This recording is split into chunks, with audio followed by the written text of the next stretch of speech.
shall we?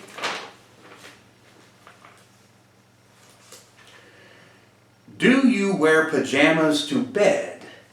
Yes, of course I do. I'm not a degenerate. Who is the creepiest person you have ever met in PDX?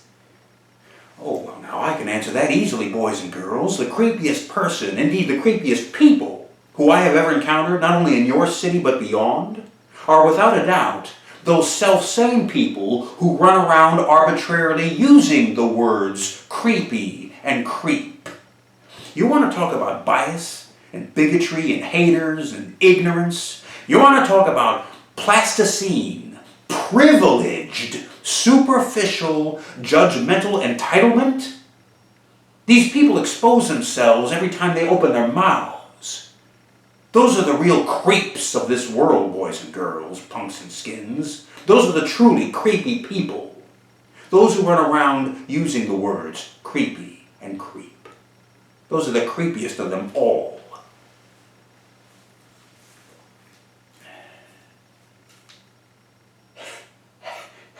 Have you seen the Barbie movie yet?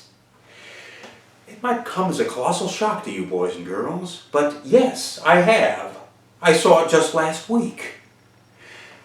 Now, for those of you who are a little stunned that I might see something so modern, so epic, so up-to-date, especially a blockbuster smash like that, let me explain.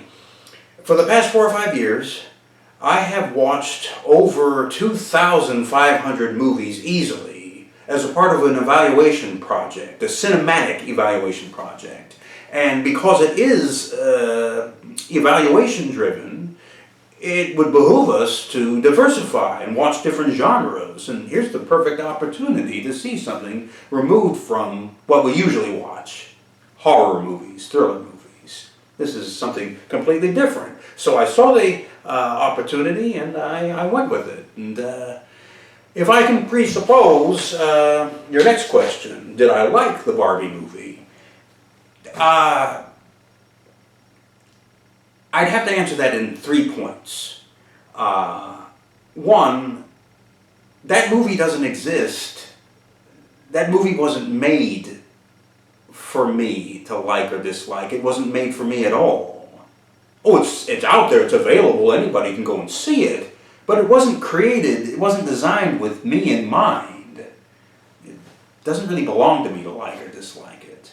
But if you push the issue, going to the second point, I didn't really like it. But my reasons for disliking it had nothing whatsoever to do at all with those whining squeals you hear emanating from the alpha male, frat boy, testosterone-driven pig pen, and all of the outcries of misogyny and chauvinism that you hear emanating from that group.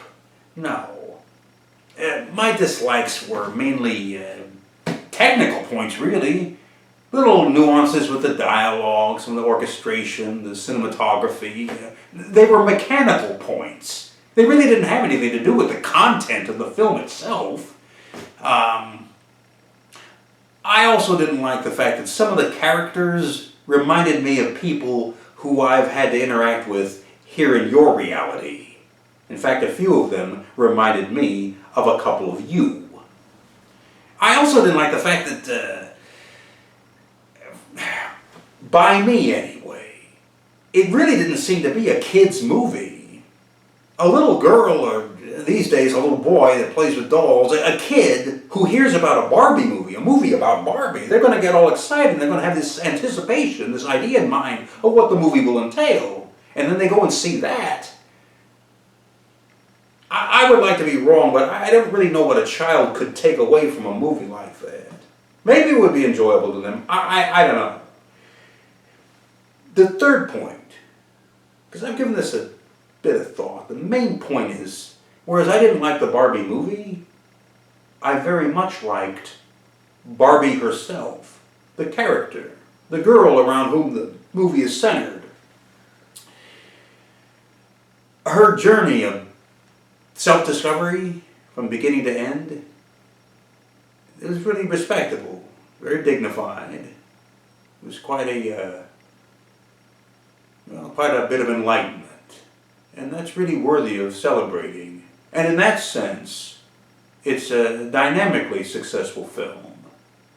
Very much so, and I can understand why it's receiving so much acclaim. Yeah. Seen the Barbie movie. Have you published any books aside from Misfits Anonymous? Published, ISBN numbers, barcodes, Library of Congress, that kind of thing? No. That was the only work that I'd ever created that was, if you'll pardon the phrasing, commercially mainstream enough to be successful. Everything else that I've written, in recent years anyway, has largely been subcultural, underground, with zines, rejected and unwanted, clusterfucks, punk and skin-oriented writing. And prior to that, I wrote, if you'll permit me, prolifically, but again at the private level. Largely they were short stories, or in some cases epic stories, which I then turned around and presented to various individuals as gifts. And one of my main regrets regarding that is I never kept copies of any of them. I should have, but I didn't. The silver lining being, I had somebody say to me once when I told them that I'd never made copies of all of these stories that I've written throughout the decades. And his response was, you just gave them to these people? I said, yes. And he says, oh, well then, you mean they were true gifts? You see, sort of a unilateralism to it. That was a nice sentiment, I thought. Yeah.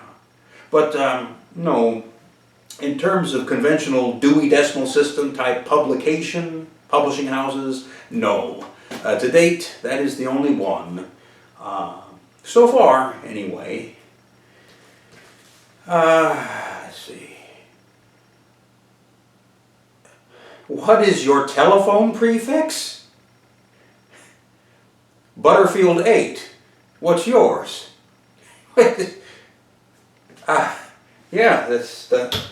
Unless you mean the StationK-FUX number. I don't know what its prefix is. Well, it's the area code 971. 350-9317, 350-35, 3 is DEF, 5 is JKL, so... Oh, well there you go. 350 would be FK0, because here at StationK-FUX we give 0 FUX.